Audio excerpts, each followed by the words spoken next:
తెలంగాణలో లక్షల మంది రైతులు సాధారణ ప్రజలు ఒక పెద్ద సమస్యతో ఇబ్బంది పడుతున్నారు. అదే సాదా బైనామా యొక్క భూముల సమస్య. అయితే రిజిస్ట్రేషన్ లేకుండా తెల్ల కాగితం మీద భూమి కొనుగోలు, ఈ భూములు సంవత్సరాలుగా వారి అనుభవంలో ఉన్నా కూడా ఇప్పటికీ కూడా చట్టబద్ధమైన హక్కు లేకపోవడం ఒక పెద్ద సమస్యగా మారింది. ప్రభుత్వం ఎన్నిసార్లు రెగ్యులరైజేషన్ అవకాశాలు ఇచ్చినా సరే లక్షల అప్లికేషన్లు ఇంకా పెండింగ్ లోనే ఉంటూ ఉన్నాయి. ఇప్పుడు తాజాగా తెలంగాణ ప్రభుత్వం జీవో నెంబర్ 76, జీవో నెంబర్ 77 ఈ యొక్క జీవోని తీసుకురావడం జరిగింది. ఈ యొక్క జీవోల వల్ల నిజంగానే పరిష్కారం దొరుకుతుందా లేదా ఇంకేమైనా సందేహాలు తెచ్చిపెడుతుందా అనే విషయం గురించి కూడా మనం ఇంతకు ముందు చూసాం కదా. ఇదే విషయంపై మనం క్లారిటీగా తెలుసుకుంటే ఈ వీడియో సిరీస్ లో సాదా బైనామా అంటే ఏమిటి, ఎవరు అర్హులు, ఎవరు రెగ్యులరైజేషన్ చేసుకోవాలి, ఎదురయ్యే సమస్యలు ఏమిటో విషయాలను కూడా ఈ వీడియోలో మనం తెలుసుకుందాం.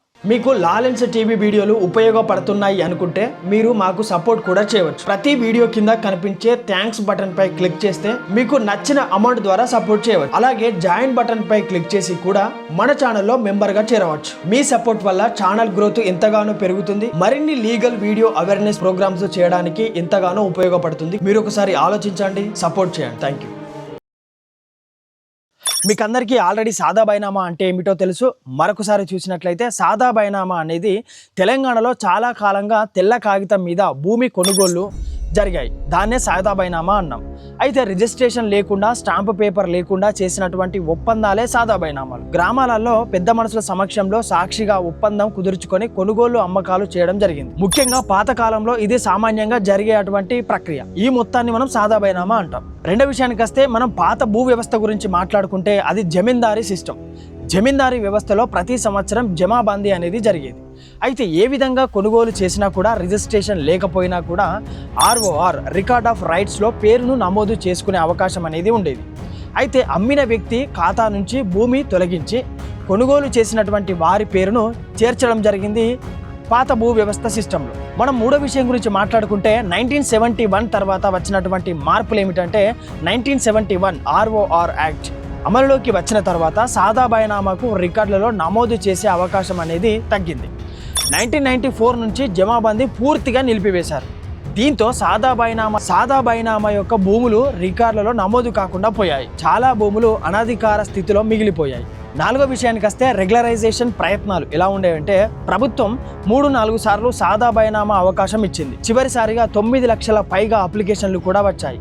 కారణం ఏమిటంటే భూమి యొక్క ధరలు పెరగడం, లీగల్ అవేర్నెస్ పెరగడం ఈ యొక్క కారణంగా చెప్పుకోవచ్చు. ఐదో విషయానికి వస్తే భూమి యొక్క సమస్యలు, వివాదాలు భారీగా అప్లికేషన్లు రావడంతో పరిశీలనలో ఆలస్యం కావడం, అనేక కేసుల యొక్క వివాదాలలో ఇరుక్కోవడం, అందరికీ న్యాయం జరుగుతుందా అన్న సందేహం ఏర్పడడం, ప్రభుత్వం నిర్ణయం తీసుకోవడంలో కూడా జాప్యం ఏర్పడింది. అందుకోసమని ఈ సమస్య చాలా వివాదంగా మారింది. మనం ఆరో విషయాన్ని చూసినట్లయితే తాజాగా తెలంగాణ ప్రభుత్వం జీవో నెంబర్ 76 దాంతోపాటుగా జీవో నెంబర్ 77 జారీ చేసిన విషయం మన అందరికీ తెలిసిందే. కానీ ఇంకా పూర్తిగా క్లారిటీ అనేది మనకు లేదు. అమలు మార్గదర్శకాలు దానిలో క్లియర్ కట్గా మనకు రావాలి. దాంతోపాటుగా అసలు ఫలితం గైడ్లైన్స్ మీద ఆధారపడి కూడా ఉంటుంది. ఏడో విషయానికి వస్తే సెక్షన్ 6 రూల్ 6 ప్రకారం అర్హతలు ఎలా ఉండాలంటే 2వ తారీఖు 6వ నెల 2014కి ముందు కొనుగోలు అయి ఉండాలి. మీరు కొనుగోలు చేసినటువంటి భూమి 2వ తారీఖు 6వ నెల 2014కి ముందు కొనుగోలు అయి ఉండాలి. గ్రామీణ వ్యవసాయ భూమి అయి ఉండాలి. కనీసం 12 సంవత్సరాల నుంచి అనుభవంలో ఉండాలి మీరు సాదా బైనామా అప్లికేషన్ చేస్తున్నటువంటి భూమి. 12వ తారీఖు అక్టోబర్ 2020 నుండి 10వ తారీఖు నవంబర్ 2020 మధ్య అప్లై చేసి ఉండాలి. 8వ విషయానికి వస్తే RDO యొక్క విచారణ ప్రక్రియ ఎలా ఉంటుందంటే RDO అంటే రెవెన్యూ డివిజనల్ ఆఫీసర్ విచారణ చేయడం జరుగుతుంది.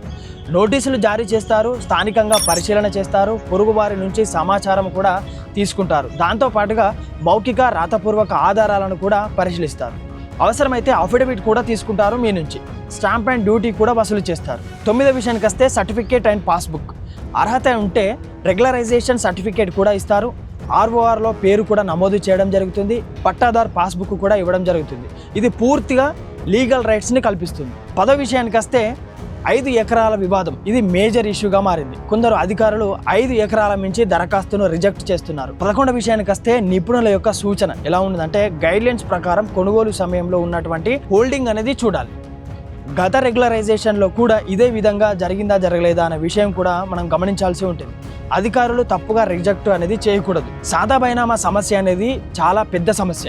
లక్షల మంది రైతులకు సంబంధించినటువంటి సమస్య. పూర్తి పరిష్కారం గైడ్లైన్స్ ఎలా వస్తాయో దానిపైనే ఆధారపడి ఉంటుంది. భవిష్యత్తులో భూభారతి వంటి వ్యవస్థ కూడా కీలకంగా పనిచేస్తేనే రైతులకు మేలు కలుగుతుందని నా యొక్క అభిప్రాయం. చివరిగా మనం చెప్పుకోవాల్సినటువంటి విషయం ఏంటంటే, మొత్తానికి చూస్తే సాదా బైనామా సమస్య అనేది చిన్నది కాదు, చాలా పెద్ద సమస్య.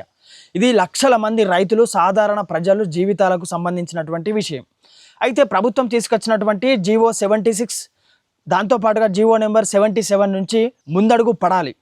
పూర్తి పరిష్కారం రావాలి అంటే స్పష్టమైన గైడ్లైన్స్ మరియు దాంతోపాటుగా సరైన అమలు కూడా చాలా కీలకంగా పనిచేయాలి. ప్రస్తుతం పెండింగ్లో ఉన్నటువంటి అప్లికేషన్లు త్వరగా పరిష్కారం కావాలి. నిజమైన అర్హతకు న్యాయం జరగాలి. అధికారులు కూడా చట్ట ప్రకారం సరిగ్గా వ్యవహరించాలి. మీరు కూడా సాదా బైనామా భూమి కొనుగోలు చేసి ఉంటే ఆలస్యం చేయకుండా మీ డాక్యుమెంట్లు సరిచూసుకోండి. అవసరమైతే లీగల్ సలహా తీసుకోవడం చాలా ముఖ్యం. భూమి అంటే కేవలం ఆస్తి కాదు, అది మన హక్కు, మన భవిష్యత్తు కూడా. మరో వీడియోతో మళ్ళీ కలుస్తాను. నేను మీ కొంగటి రాజు ఫ్రమ్ లాలెన్స్ టీవీ నుండి. Thank you.